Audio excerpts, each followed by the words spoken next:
Good morning. Science Lab dissection by Alberto Palacio Cáceres, 7B. The Evolution of Animals, Gimnasio Campestre, Bogotá. Science.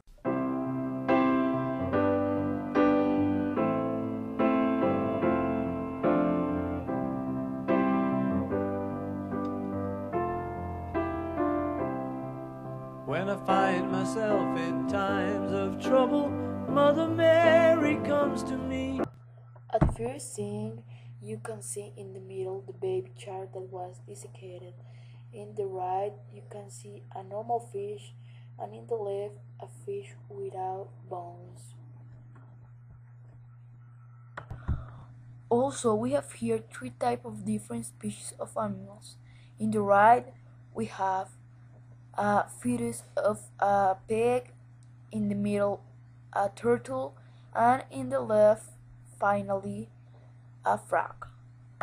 The first desiccated animal that he opened was the small baby shark that he tells us a lot of information about their systems like the respiratory and the immune system, and also where are their most important parts of the body.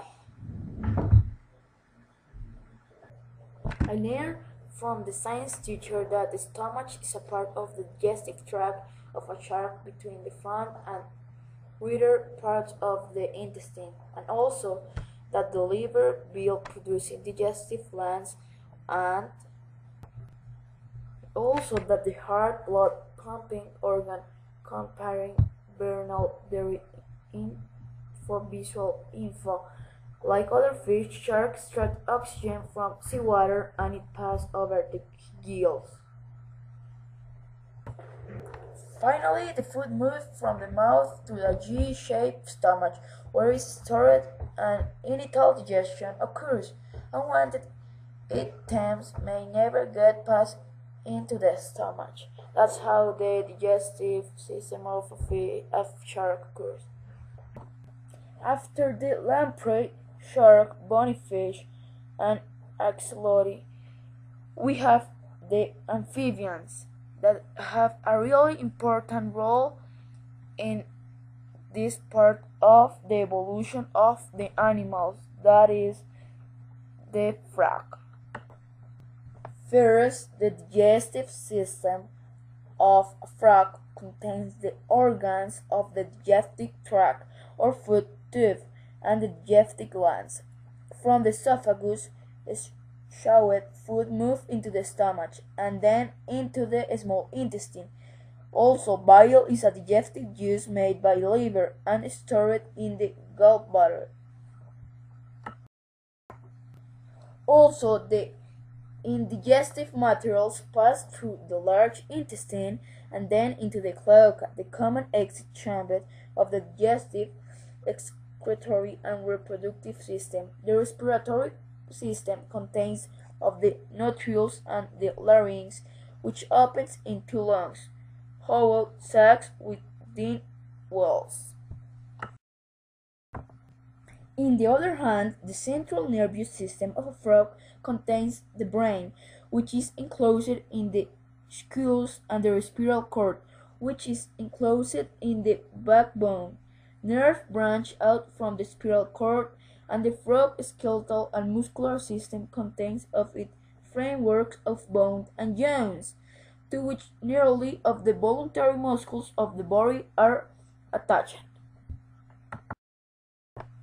Also, a notable evolution of the frog is that they typically lay their eggs in water, and also that the eggs hatch into attached larvae called tadpoles that have tails and internal gills.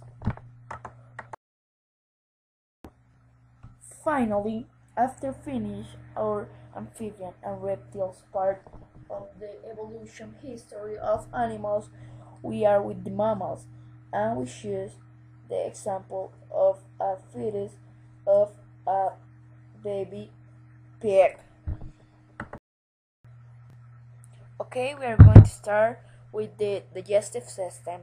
First, the esophagus leads from the pharynx through the neck region. Using a proof trace following the esophagus to the stomach, identified the small intestine and large intestine, and then finding the posterior part of the large intestine called rectum and observed that it leads the anus, located in the cecum. We are going to pass to the circulatory system of a pig. Basically, the pulmonary artery is capable of delivering a large amount of blood to the lungs, but the lungs are not needed to oxygen the blood at fetus that we show. So most of the blood is divided into the aorta. The oral cavity of a pig consists of the following organs: the liver, the stomach, the spleen, the small intestine, as well as the large intestine, the kidneys, the urinary bladder, and the gallbladder. For a start, the liver is the large black-ground multiloaded organ of the top of the abdominal cavity. The stomach of the pig is located on the right side, tucked under the liver. The small intestine is a large mass of coiled tube that fills the bottom half of the abdominal cavity.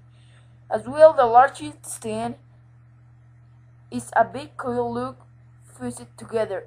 It sits to the right of the small intestine, just below the stomach. The urinary bladder is between the liver to see the round gallbladder. Finally, the spleen is not actually a part of the digestive system, but we can say that it helps filter the pig's blood. It is a thin finger-like organ lying on the stomach and matching in the color.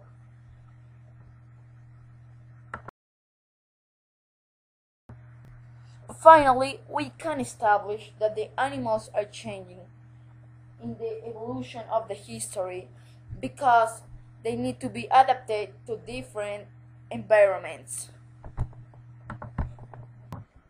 In conclusion, the evolution starts from the amphibious, then the lamprey, then the shark, the bony fish, the oxalotl, the amphibian, the reptiles, the mammals, and finally the birds.